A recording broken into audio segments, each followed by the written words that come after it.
hadi külüme, gidek ölüme, hadi gidek ölüme. Her zaman engel çıkar önüne.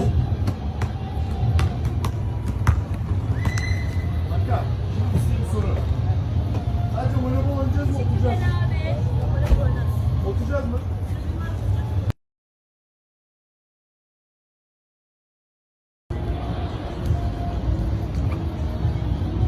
Evet arkadaşlar, 3. yavrumuz da geliyor. 3. bebeğimiz daldı getiriyor.